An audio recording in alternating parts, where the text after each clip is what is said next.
administration will come to order. We do have a quorum members on the agenda today. There's a number of bills, some deal with task force and commissions, and then there's some bills that are late under Joint Rule 2.03. I'm going to skip down to number 7 for Senator Jasinski. This is Senate File 1364. It came out of state government and is Senator Newman's bill. It was sent to us under Joint Rule 2.03. Senator Jasinski, you're going to be presenting this, so go ahead. Thank you, Mr. Chair. Senate File number 1364 is the Transportation Programming Investment Committee. This actually is already in place within the department. What Senator Newman would like to do is add legislators to this, so I understand that's part of the reason it's in front of rules. This process, again, we're looking at all the property or the investments in our transportation system, so I think it's important to have legislators involved. When we heard this in transportation, some of the comments we got back from MN.IT that legislators would be bored and that staff may not be able to speak their actual or their true feelings on certain things. So that's one thing that was of concern to me.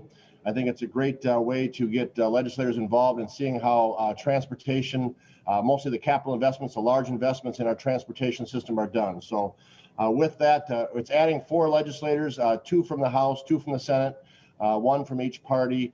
And that's really the reason why it's in front of rules. So with that, I'll stand for questions. All right, members, any questions? I don't see any. Okay, with that, Senator Miller offers the motion that Joint Rule 2.03 be suspended for all further proceedings under Senate File 1364, and that the previous committee report on the Committee on State Government Finance and Policy and Elections be adopted, and amend to read the bill do pass and be referred to the Committee on Finance. All those in favor say aye. Aye. Aye. Opposed? The motion is adopted. Thank you, Senator Jasinski. I got to mark this one off. Okay, now we'll jump up back to the beginning, members. First item that we had initially was Senate File 353. This is Senator Koran's bill, and it establishes the Technology Advisory Council within Minute. Senator Koran, welcome to the committee. Thank you, Mr. Chair. You're correct. Tell us, is there an expiration or a sunset on that? That's something I always like to know. Mr. Chair, there's not a sunset or expiration on this particular council. What it does is it has been a long-running advisory council or a committee, and we're moving it into a formal a council and adding the public members to the recommendation kind of mirrors the Blue Ribbon Council on Technology. Instead of reconstituting it every 3, 5, or 10 years and producing a report, we believe it's critical to bring those other members in and establishing and also adding the legislative members as well to continue the ongoing oversight and modernization or implementation of the recommendations that come out of that council. Similar to the Cybersecurity Council having the input from the private sector embedded within us, they provided great guidance, and to see that ongoing, I think, will be a great benefit to the state of Minnesota. Questions, members? Okay, we'll move on. Senator Weber offers the motions that Senate File 353 do pass. All those in favor say aye. Aye. Aye. Aye, no. The motion is adopted. Thank you, Senator Koran. Thank you, Mr. Chair. Okay, next item on the agenda is Senate File 1566. This is Senator Housley's bill. It establishes the Energy Transition Legacy Advisory Committee. Senator Housley, can you tell us why it's important for members of the Senate to serve on this advisory committee? Mr. Chairman, I know I'm not as good looking as Senator Housley, but I'm pinch hitting for Senator Housley today. So I'm one of the co-authors on the bill, Mr. Chairman. Thank you. And I think the last time I was in front of the rules, the majority leader was Roger Moe, but I'm not sure. Anyway, Mr. Chairman, Senate File 1566 establishes and advisory committee, which is why we're in front of the rules today. And it's in reference to our publicly owned, or excuse me, our big utilities that are being forced to be decommissioned as a result of them going out of business in an effort to become carbon free. And in Senator Housley's district, the city of Oak Park Heights is one of the communities, and in northern Minnesota, cities like Cohasset and Hoyt Lakes have these large host communities. Becker might be one of them, Prairie Island might be one of them. And so the idea behind the bill is to help these communities that are going to have to transition away from the workers that are there with the whatever the tax base is that comes there. And so the idea is to help out these not only the communities, the counties, and the as well as the tribal nations. And so this task force that is being created here has 4 legislators, 2 from the Senate and 2 from the House. And the idea is that these legislators are included because somewhere along the way, the legislature is going to have to be included in the decisions of this committee. And the role of the committee will end after the committee once the plan is presented to the governor and the legislature, then the committee will dissolve. So basically speaking, there is an end date, Mr. Chairman. Helpful, thank you. Members, questions? I don't see any. All right, Senator Bach, will you offer the motion that Senate File 1566 do pass and be referred to the Committee on Finance, and that Joint Rule 2.03 be suspended for all further proceedings under Senate File 1566? My motion, Mr. Chairman. Thank you. All those in favor say aye. Aye. Aye. All opposed, same sign. Motion is adopted. Thank you, Senator Tomassoni. Thank you, Mr. Chairman and committee. I'm glad you had a chance to participate in the Rules Committee. So I'm really excited today. All right, next one is Senate File 2132. It's referred to rules under Joint Rule 2.03 as a late bill. This is the Senator Senjem bill. Welcome, Senator Senjem. Tell us why you think this bill should continue to move forward. Thank you, Mr. Chair and members. I'm not sure why this is actually even at Rules Committee. This was Senate File 2132 was played yesterday on a Senate File 1018, which was an on-time legitimate bill on the floor of the Senate. We amended it with a version of 2132, an amended version of that. Pass it off the floor, obviously, and sent it over to the House.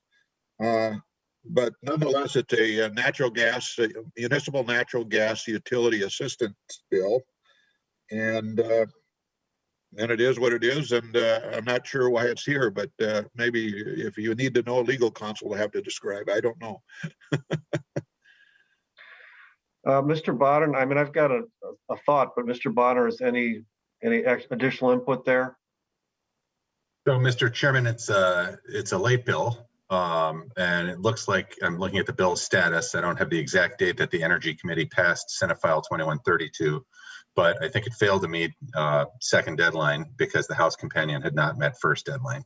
That's my brief understanding at this point. So I think the question would be if Senator Senjem wants to move Senate File 2132 separately, the Rules Committee needs to provide exemption from 2.03. Sure. All right. And in that case, and who knows, yes, I would appreciate keeping 2132 in play for future consideration if we need it. Well, with the discussion on the floor, and the thought about what do we do related to rate payers, I think we should keep this a bill alive moving forward. Members, any other questions? Mr. Chair. France.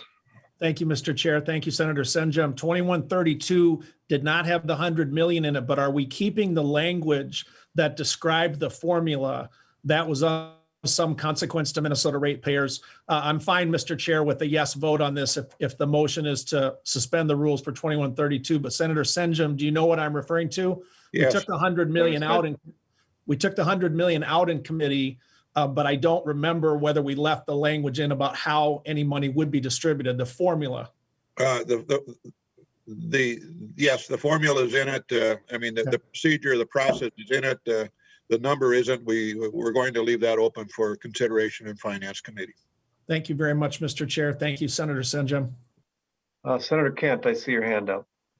Thank you, Mr. Chair. And I appreciate that we want to keep this moving so that we have a good vehicle for this, for consideration for residential customers who've been affected by these natural gas price spikes. So I think it's a good idea that we keep this going.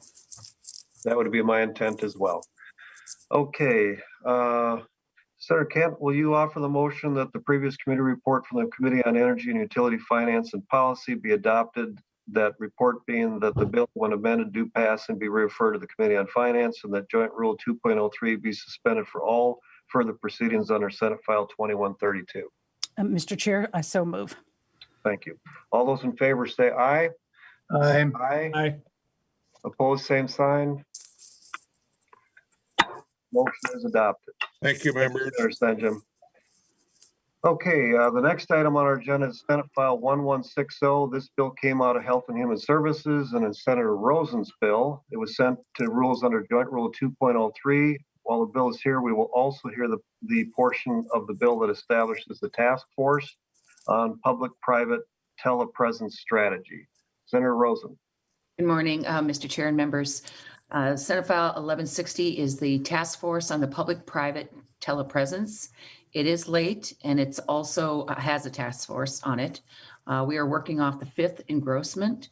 This bill looks at the telepresence in health, human services, including case management, the courts, public safety, and schools.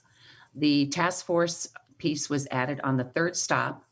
It has been to Health and Human Services, Commerce, Senator Abler's committee, back to Senator Benson's committee, state government, and now rules. So like I said, fifth engrossment. It's a 20-member task force with 4 legislators. Appointments need to be made by June 15th of 2021. And then the first meeting will be July 15th of this summer. A temporary chair is appointed by the Senate Majority Leader. It sunsets on July 31st of 2022, or the day after the task force submits reports to chairs or ranking members with committees and of jurisdiction. And that report needs to be submitted by or given to them by January 15th of 2022 with their recommendations. Senator Rest, I see your hand up. Thank you, Mr. Chairman. Senator Rosen, could you direct me to the provisions in the bill on page and line for the task force with legislators on it, please? Senator Rosen. Thank you, Senator Rest. I'm working off the fifth engrossment because the fifth engrossment cannot be done until rules. So we start on section 26 on page 42. Senator Rest. Thank you, Madam, Mr. Chairman, and Senator Rosen. One of the things in the past, and I try to ask these questions about almost every commission or task force, that a lot of reports just get put on the side, and even though they're made, what we have in recent years, and maybe it's in this one, I just can't find it quickly enough, are proposed legislation that and I see Mr. Botter nodding his head, and I can't find it quick enough, but I sure hope that a group like this with this important responsibility is going to come back not just with recommendations that may sit on the shelf, but that also have proposed legislation. We have found in the past that really focuses the work of a task force or a commission if they have that additional responsibility. Do you, can, Yes, so just a response, thank you. yes, thank you, Senator Eston, Mr. Chair. Yeah, in the report, and that's on page 44, line 28, with recommendations, and then you flip to the next page, related to expanding the state's telepresence platform and any legislation required to implement the recommendations. Is that Mr. Chairman and Senator Rosen, I did just now find it and are reading it along with you, and thank you. That's the way it's supposed to be done. Thank you very much, Senator. Yeah, one of the silver linings of COVID is the technology that we've all had to adopt to, and just really making sure our laws are up to date, I think is critical. So thank you, Senator Rosen, for leading the charge on this. Thank you. Thank you, Mr. Chair. All right.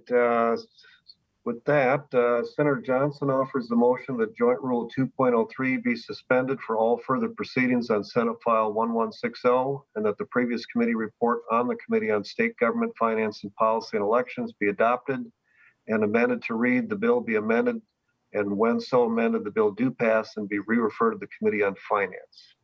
So moved. Thank you. All those in favor say aye. Aye. Aye. Opposed, same sign. Motion is adopted. All right, thank you, Senator Rosen. Next file is Senate File 1756, was re-referred to rules under Joint Rule 2.03 as a late bill. I've got in my notes that Senator Rosen was supposed to present, but I saw Senator Howe on here. Senator Howe, are you discussing this? Yes, Mr. Chair. Go ahead and proceed. Well, the only reason Senate File 1756 was late, it got confused with another bill of mine that was in labor and industry that was controversial and didn't have Peace in the Valley. When I asked the chair, I've got Peace in the Valley with this. Everyone's agreed to the conditions. There's no opposition to it. So it just got confused with another bill of mine. So, members, any questions? I don't see any. I'm going to make the motion that the previous committee report from the Committee on Labor and Industry Policy be adopted. The report being that the bill do pass and the Joint Rule 2.03 be suspended for all further proceedings under Senate File 1756. All those in favor say aye. Aye. Aye. Opposed, same sign. Motion is adopted. How's that, Senator Howe? thank you. Thank you, committee members. And first time at rules, it went pretty smooth. So I appreciate it. We don't monkey around here, just so you know. All right, Senate File 2143 be referred to the rules. Oh, hang on a second. Where am I at? Oh yeah, here we go. So it's Senate File 2143. That was referred to rules under Joint Rule 2.03 as well as a late bill. Senator Utke, this is your bill. Go ahead and proceed. Thank you, Mr. Chair and members. And Senate File 2143 is what's annually the Workmen's Compensation Advisory Council bill. And this is the bill that comes in from the Department of Labor and Industry, but through the Workers' Compensation Advisory Council. And this year, their workload, and I am a member, so I sit on that in on those meetings, and they were extremely busy. We've never had so many meetings, I think, this time of the year getting ready. And the reason there was a lot of proposals and ideas brought forth, you have the department issues, and then you have other things coming before them, which we all have heard about many times, including some of the presumptions and such. And in the end, only the items that reach completed agreement between business and labor get put into this bill. And through a number of meetings and negotiations and such, this bill came together with complete consensus. And that is what is before us today. It was just the process that we go through there. We did hear it this past Wednesday in Labor and Industry. We're with you today and off to jobs real soon.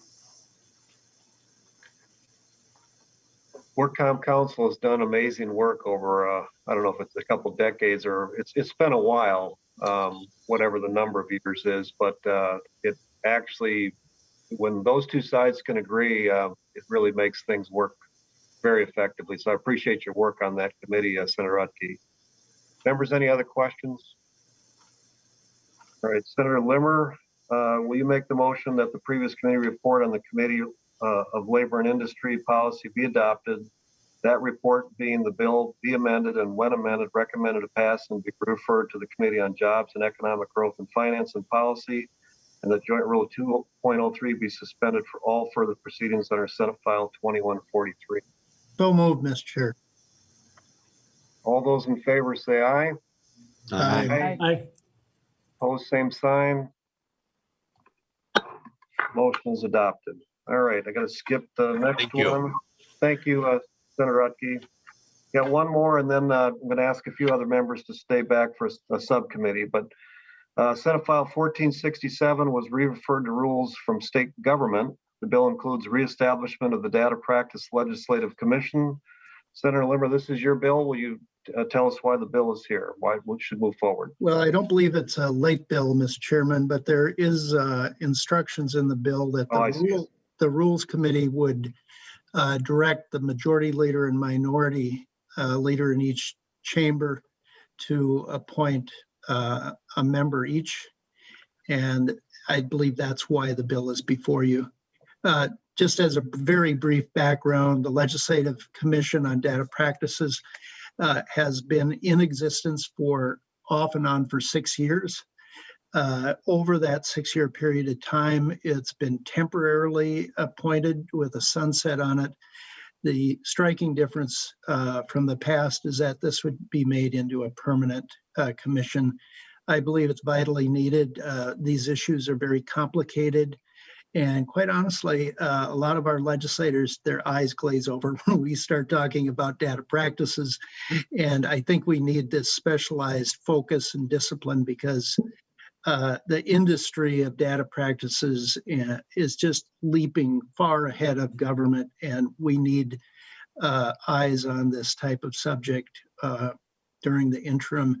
And what it does is it keeps us abreast of emerging issues as well as reviewing present legislative proposals that we can get into a little finer detail and use the time effectively rather than tying it up in a committee form. That's good. Senator Kent and then Senator Rest. Thank you, Mr. Chair. As a former member of this commission, I just want to speak to its importance. As Senator Limmer said, when these things come up in bills, in the structure of sessions, we really don't have the time and attention to get into the details and the weeds of some of these issues. And the ability to work on some of these during the interim is really valuable. Thank you, Senator Kent. Before I go to Senator Rest, Senator Limmer, is it 2 members from each caucus? No, I believe it's a total of 4 legislators, 2 from each chamber, 1 being appointed by a majority leader, 1 being appointed by a minority leader. I see Mr. Bodden has his finger up. Maybe my memory is incorrect. So, Mr. Chairman, I'm looking at subdivision 2 in the bill on page 1, line 12. It's 2 senators appointed by the majority leader and 2 appointed by the minority leader. So, okay. All right. I actually like that better. I agree with Senator Kent and Senator Limmer that this issue is not going away, and we are always trying to catch up, it feels like. So, all right, Senator Rest. You're on mute, Senator Rest. You know what happens when you call on me, my picture jumps around. I don't know if other people notice that too, and I'm looking all over the place for where to unmute. Yes, I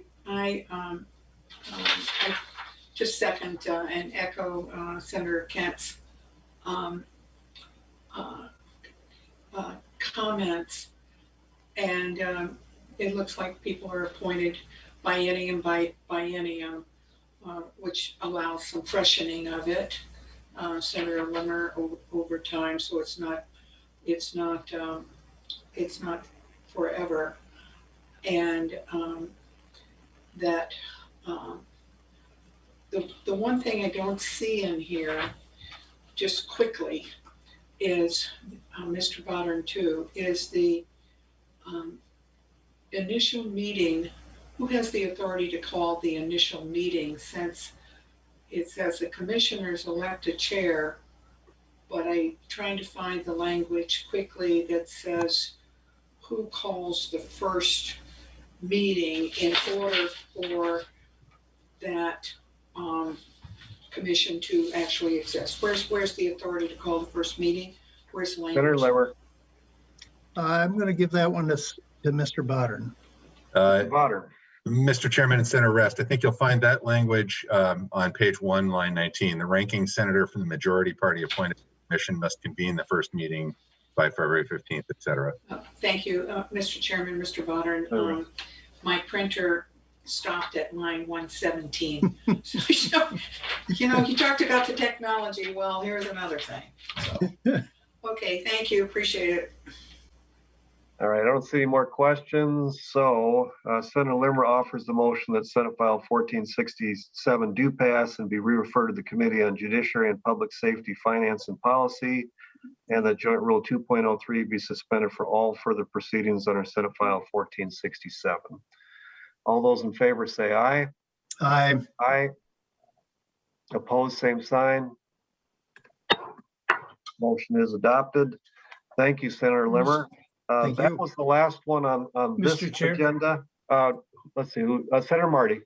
Mr. Chair, just a quick question or request for information, and that is, and I sent you a letter and some of the staff a letter this last week about making sure we have good protocol and procedures to make sure that all documents that come before committees are posted.